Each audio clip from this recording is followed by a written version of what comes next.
Don't be afraid. এই মানুষটা মানুষ নাকি কোনো নতুন অ্যাভেঞ্জার্স মুভির ভিলেন? না না, এটা কোনো সিজিআই না, বাস্তব জীবন। আয়নার সামনে দাঁড়িয়ে থাকা এই তরুণীকে দেখে প্রথম প্রশ্ন একটাই, ফিল্টার শেষ নাকি ব্যাটারি লো? পরিচয় করিয়ে দিচ্ছি, ইলানি ইনফ্লুয়েন্সার আনাহিতা নাগু। তিনি নাকি নিজের শরীরকে বানিয়েছেন একটা চলন্ত গবেষণাগার। কারণ কি? নিখুঁত সৌন্দর্য।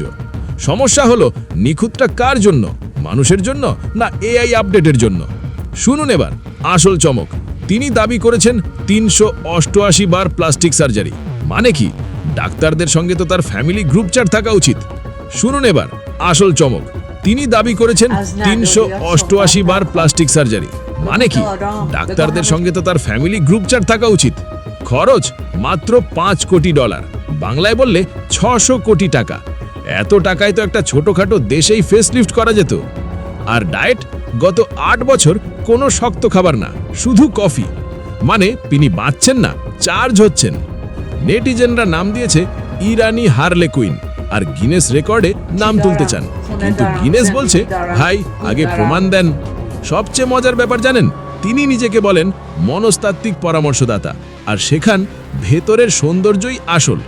এই কথাটার পর ইন্টারনেট একসাথে বলেছে, আপা আগে আয়নাটার সঙ্গে কথা বলেন। মজা একদিকে, কিন্তু প্রশ্ন থেকেই যায়, সৌন্দর্যের নামে আমরা আসলে কত দূর যেতে রাজি? আপনার কি মনে হয়, এটা ফ্যাশন, ফ্যান্টাসি নাকি ফলোয়ারের নেশা?